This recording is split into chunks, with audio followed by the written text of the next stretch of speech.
guys, ini adalah lokasi penelusuran kita kali ini ada di Panti Jompo di daerah Bogor. Namanya boleh dikenal di daerah Bogor namanya Sarang Setan, boleh dibilang seperti itu teman-teman. Berdirinya itu tahun 1980-an, 82-84 lah kurang lebih seperti itu teman-teman.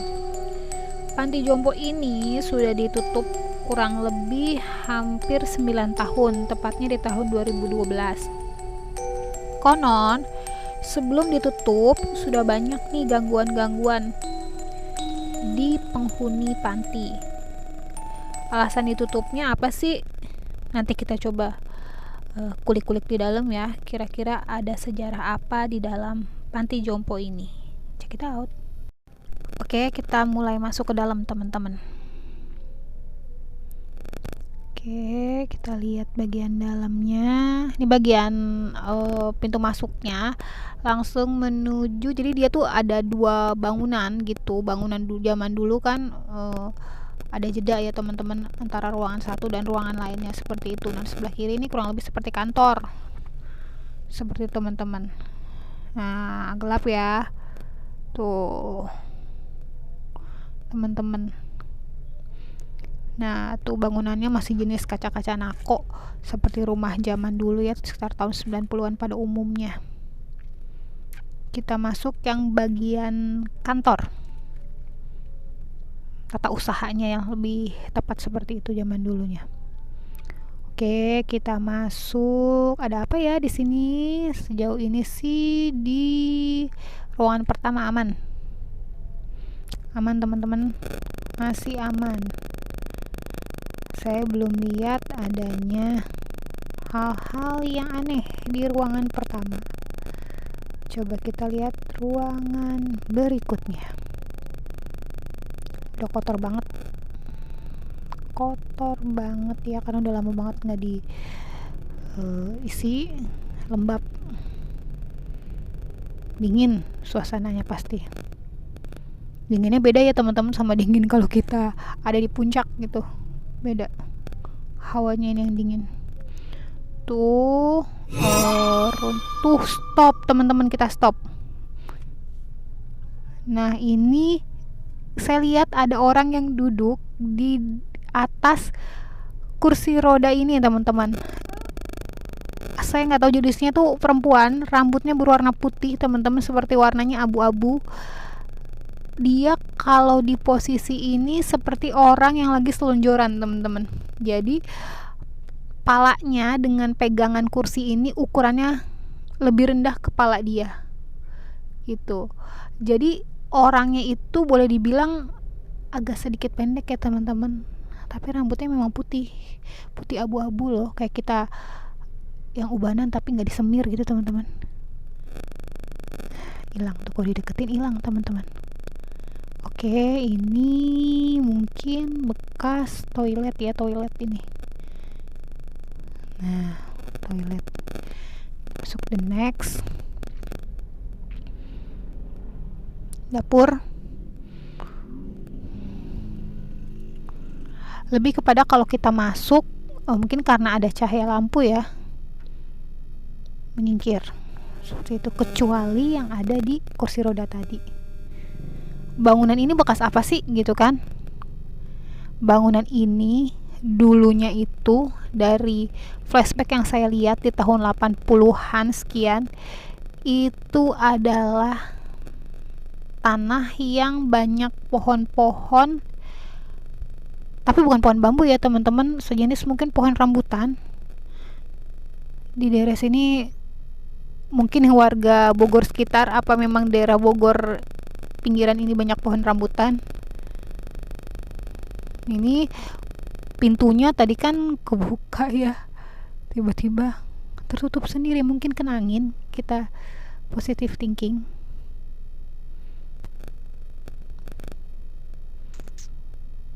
Oke, ruangan pertama tadi ya, ini ruangan kedua. Oke,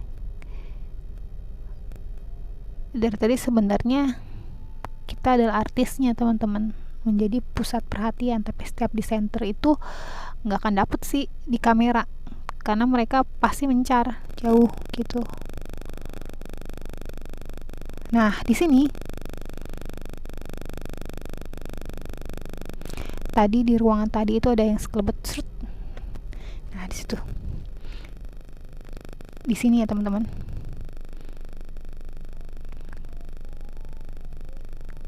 Oke teman-teman,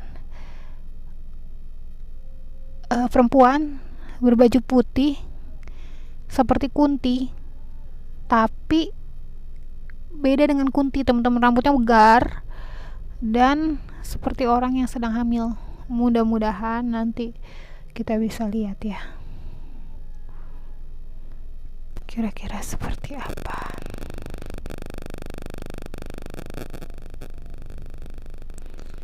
Oke,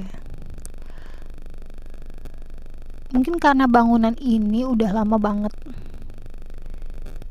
dikosongin teman-teman, jadi biasa ya kalau bangunan kosong itu penghuni yang dari sekitarnya itu banyak yang menetap di sini gitu. Jadi agak aneh sih memang penghuni jenis yang ada di sini teman-teman. Kalau biasa teman-teman mungkin menemukan atau pernah melihat penampakan gitu ya, ibaratnya ada wujudnya gitu berbentuk entah gondoruo dan lain sebagainya. Yang saya lihat di sini justru banyak sinar-sinar seperti mata, dua mata gitu. Kalau temen-temen dulunya suka nonton film Batman, ada mata-mata gitu yang muncul di tembok gitu. Nah itu sayangnya nggak bisa di center karena nggak bakal ketangkep gitu di kamera kan. Tapi jenisnya seperti itu. Dari tembok-tembok teman-teman keluarnya aneh.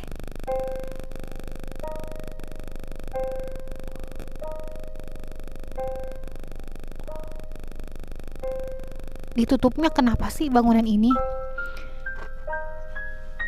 Dari yang saya lihat ke belakang ya teman-teman, dulu ceritanya bangunan ini tuh sempet mau dipugar dan diganti dengan salah satu jenis atau bangunan pemerintahan. Yang saya lihat seperti itu tadinya. Entah kenapa nggak jadi, itu saya nggak tahu. Yang pasti tadinya ini dikosongin karena akan dipugar dan diganti fungsinya untuk kegiatan perkantoran. Harusnya seperti itu, tapi batal. Ini foto-foto peninggalan keluarga yang mungkin ada di sini dulunya.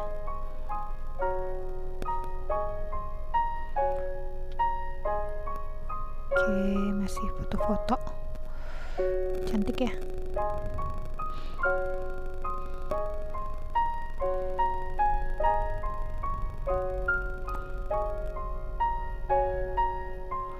Tuh foto-foto.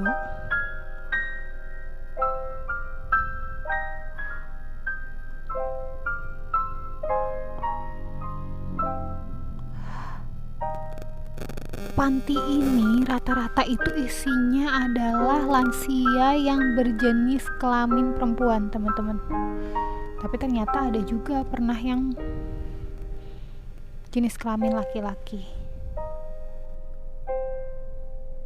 Dulu kalau yang saya lihat ya, fungsi dari panti asuhan ini pastinya untuk merawat yang mungkin keluarganya jauh dan lain sebagainya gitu ya teman-teman.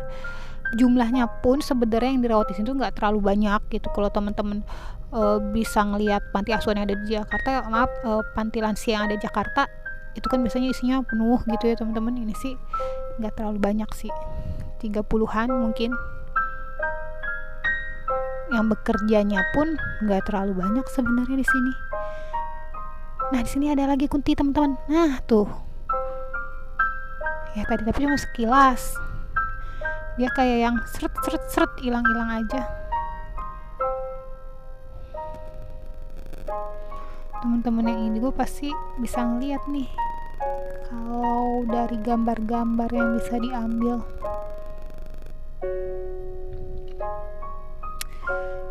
Ini aula ya.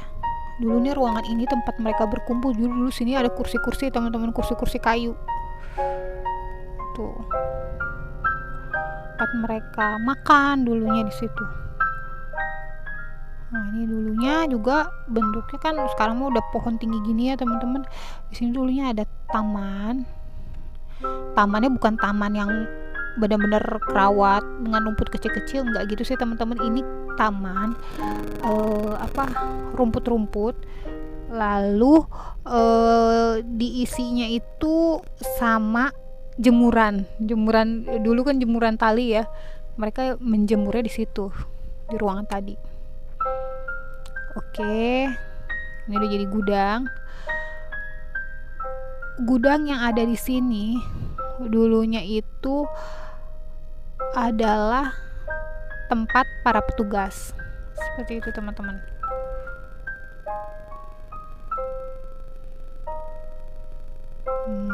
Ya jadi kayak perkantorannya di ruangan tadi.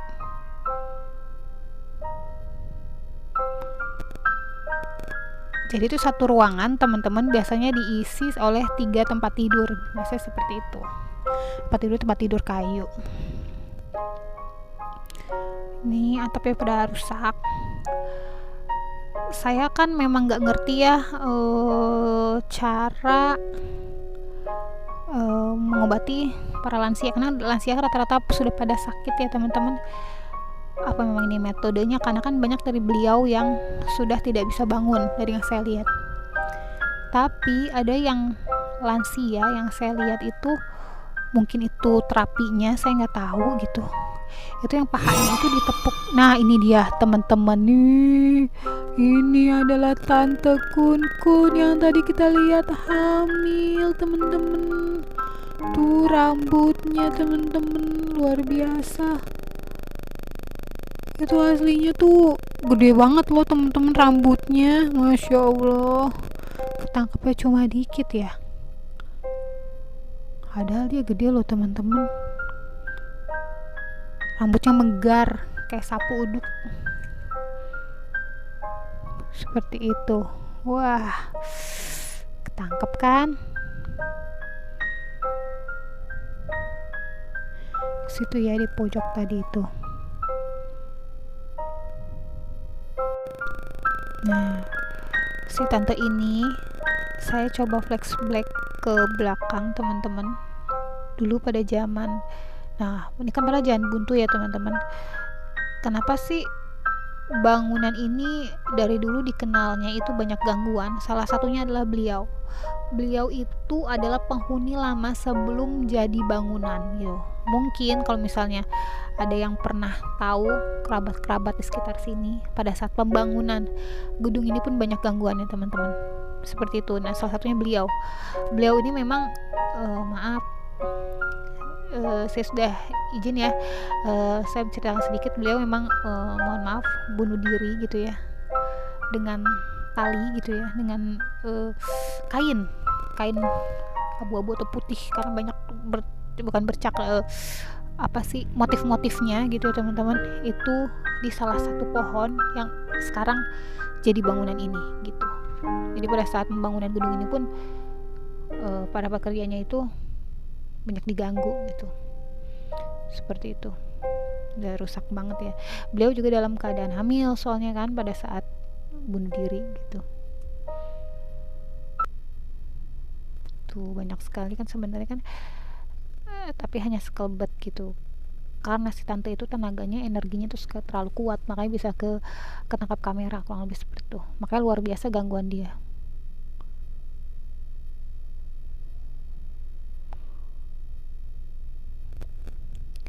Sebenarnya ada 2 alasan teman-teman, kenapa ada setan yang bisa ketangkap kamera, ada yang enggak.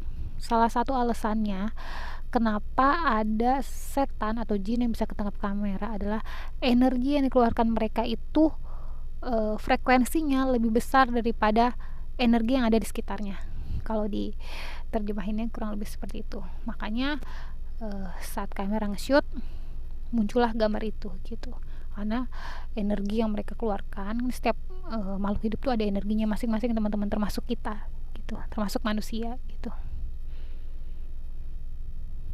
Kalau teman-teman ada yang belajar psikologi gitu kan, mungkin ada energi yang warna merah, ada yang warna kuning gitu kan, seperti itu. Nah mereka pun seperti itu.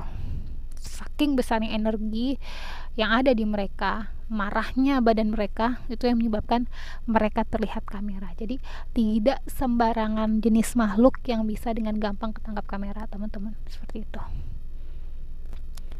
Ini ruangan sisanya, dapur-dapur. Nah, ini tadi saya bilang, teman-teman, saya takut, teman-teman. Dengan kursi roda ini, luar biasa ini. Yang selonjoran itu, wow. Sama seperti tante, energinya besar. Saya kalau berkali-kali flashback ngeliat video ini, saya takut sama kursi rodanya.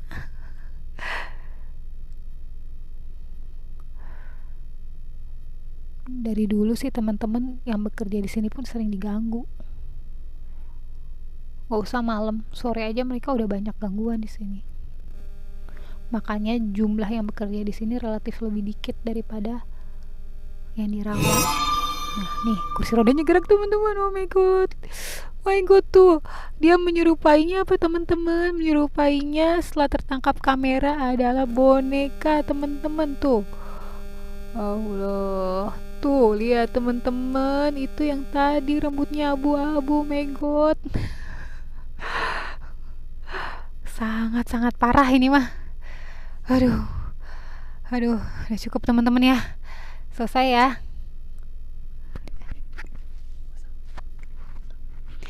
Kita cukupkan teman-teman. Assalamualaikum.